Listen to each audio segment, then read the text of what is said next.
ভারতীয় কূটনীতিকদের সঙ্গে ডাক্তার শফিকুর রহমানের বৈঠক। এখন কি জামাতও তাই মনে করছে যে আসলে ভারত ছাড়া সম্ভব না ক্ষমতায় আসা, সেই কারণে কি হাত বাড়ালো?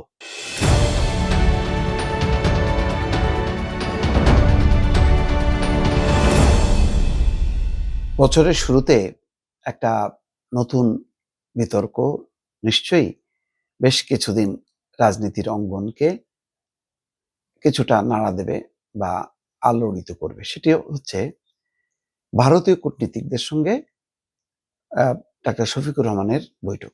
শফিকুর রহমান আজকে বলেছেন যদিও যে তিনি যখন অসুস্থ ছিলেন তখন অনেক আহ, মানে বিদেশি এসছেন, কূটনীতিক এসছেন, তাকে দেখতে এসছেন। আহ, ভারতের দুইজন কূটনীতিকও এসছেন। কারা কারা এসছেন বলেননি।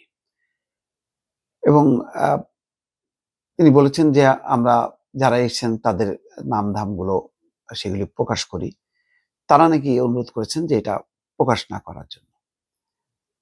কিন্তু রয়টার্স তো সেটা জেনেছে এবং সেটা সেভাবেই প্রশ্ন করেছে এবং ডাক্তার শফিকুর রহমান তখন আহ, সেই বিষয়টা অবতারণা করেছেন বা স্বীকার করে নিয়ে বলেছেন।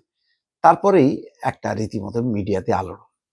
দিল্লি না ঢাকা, ঢাকা ঢাকা এই স্লোগান যখন দিচ্ছে তার কর্মীরা, তখন ভেতরে ভেতরে দিল্লির কর্মকর্তাদের সঙ্গে বৈঠকটা ধাক্কা খেল। এর মধ্য দিয়ে আসলে জামাতও কি বুঝতে পারছে যে আসলে ভারত ছাড়া উপায় নেই। কারণ ভারত একটা ফ্যাক্টর। শেখ হাসিনা ভারতকে ব্যবহার করেছে তার ক্ষমতার স্বার্থে। কিন্তু ক্ষমতার স্বার্থে যদি ব্যবহার নাও করত, ভারতকে কি বাংলাদেশের একেবারেই প্রয়োজন নেই?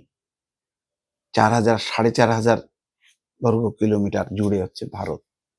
বাংলাদেশের যে প্রান্ত দিয়েই আমি মানে ভূখণ্ড অতিক্রম করার চেষ্টা করি না কেন, তার পুরোটাই খুব সিকি ভাগ, অল্প কিছু অংশ ছাড়া বাকি সবটাই ভারত।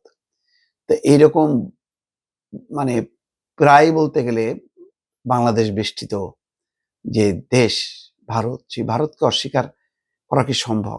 আসলে বাস্তবে সম্ভব না।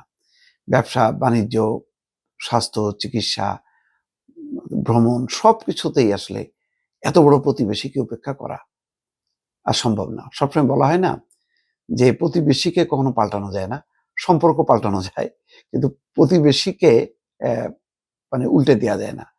প্রতিবেশী থেকে দূরে থাকা যায় না। তার সাথে মনোমালিন্য থাকতে পারে, বিরোধ থাকতে পারে, কিন্তু প্রতিবেশীকে আমি আহ, দুনিয়া থেকে নাই করে দেবো এমনটা হবে না কখনো। ভারত তেমন একটা দেশ যে শেখ হাসিনা নেই কিন্তু ভারত কিন্তু রয়ে গেছে। এখন এই ভারতকে ঘিরে আর একটা নতুন রাজনীতি বাংলাদেশে। একটা অংশ ভারত বিরোধিতা, ভারতীয় আধিপত্যবাদের বিরুদ্ধে লড়াই সংগ্রাম এমন সব হুঙ্কার দিচ্ছে যে কালকেই ভারতকে অ্যাটাক মানে করা, এবং সেটা করা উচিত। এবং মনে হচ্ছে যেন সেই লড়াইয়ে পাকিস্তান যোগ দেবে, চীন, তুরস্ক যোগ দেবে। বিষয়টা তো মানে খুবই ছেলে মানুষই। মানে আমাদের জায়গা থেকে আমরা নেপালের থেকে শক্তিশালী নিঃসন্দেহে, ভুটানের থেকে শক্তিশালী, কিন্তু এমন শক্তিশালী না যেখানে আমরা ভারতকে কোনো কুপকাত করবো সামরিক দিক থেকে, অর্থনৈতিক কোনো দিক থেকেই না। ফলে এইসব জায়গায় যেটা হয়, অত্যন্ত কৌশলে নিজের অবস্থানটা জানান দিতে হয়। সেটা কত আপনি মর্যাদার সাথে দেবেন নাকি দাসখত দিয়ে করবেন। শেখ হাসিনা যেটা করছে দাসখত দিয়ে করছে। আপনি যদি পারেন সেখান থেকে মুক্ত হয়ে আপনি মর্যাদার সাথে সেই সম্পর্কটা রাখেন, এবং সেরকম চলছিল।